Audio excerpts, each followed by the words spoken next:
Merci. La parole est à Pierre Esplugas. Monsieur le maire, chers collègues, je voudrais tout d'abord répondre à monsieur le procureur Antoine Maurice. Le Fouquetinville où rien ne trouve grâce à ses yeux.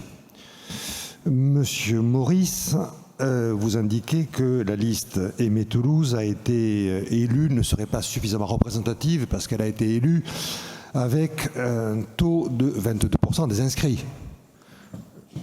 Je rappelle juste que vous étiez candidat à cette élection et si cette liste a été élue, dans la nôtre, avec 22% des inscrits, cela veut donc dire que votre liste a été élue avec moins de 22% des inscrits. C'est mécanique, c'est la démocratie.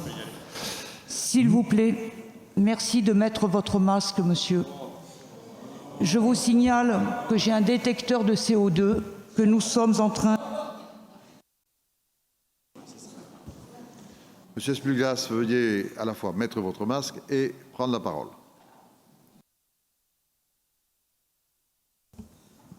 1, 2, 3.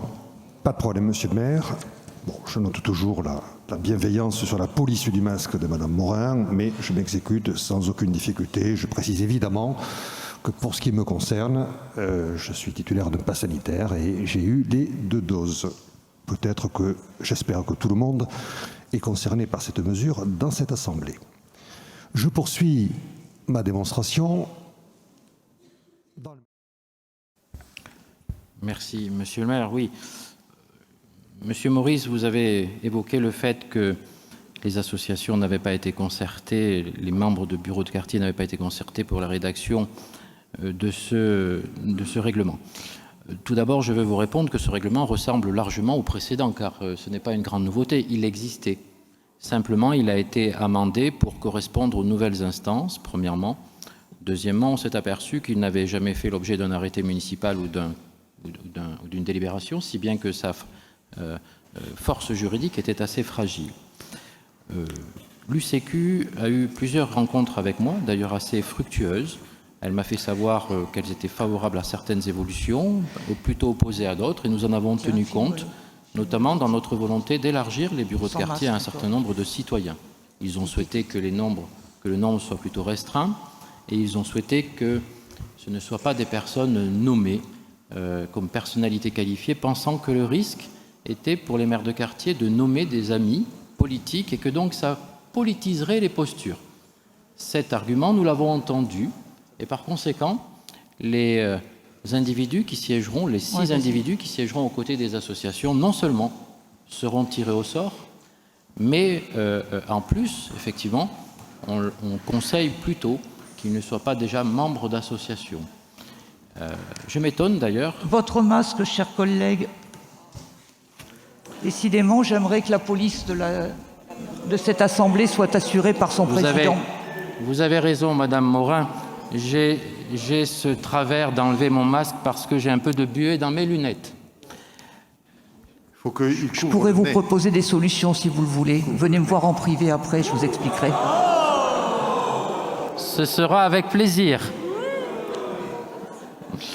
Attendant votre tête-à-tête avec madame Morin, veuillez continuer. Donc, du coup, je ne sais plus ce que je disais, mais je vais essayer de retrouver mes esprits. Oui. Madame Morin, vous avez été troublé, reprenez vos esprits. Troublé, en effet. Par conséquent.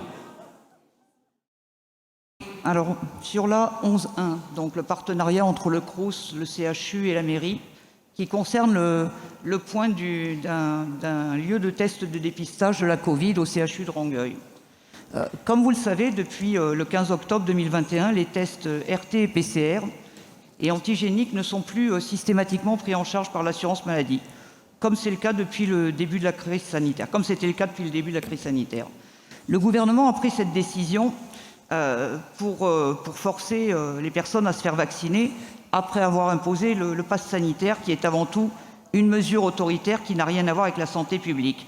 Résultat, la désinformation marche à plein et beaucoup croient qu'être vacciné protège de contaminer ou d'être contaminé, comme notre collègue, j'allais dire Esplugas, qui, malgré son titre de professeur... On ne me l'avait pas permet- sorti depuis l'école primaire, celle-là. Excusez-moi, se permet de parler péremptoirement de sujets qu'il ne maîtrise visiblement pas. Peut-être lui faut-il consulter nos 2 collègues professeurs de médecine en espérant que eux maîtrisent un peu plus le sujet. Comme vous le savez, en tout cas, moi je suis personnellement pour la vaccination, sous réserve qu'elle soit libre et consentie, mais je préfère aussi une personne non vaccinée qui respecte strictement les mesures barrières, plutôt que des arrogants vaccinés qui mettent les autres en danger. Alors j'ai maintenant une seule question.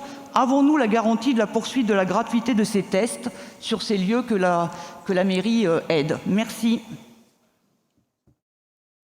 Monsieur Cugive, sans doute étant membre de cette association et parti auquel vous faites allusion, mais je n'ai pas mandat pour parler au nom de cette association et pour traiter Le masque, jeune ami. J'ai 55 ans, je suis plus si jeune que ça. Ah, je suis c'était heureux d'être flatteur, votre hein, de ma ami, part, mais c'était jeune flatteur. non. Non, 55 ans, c'est pas si jeune.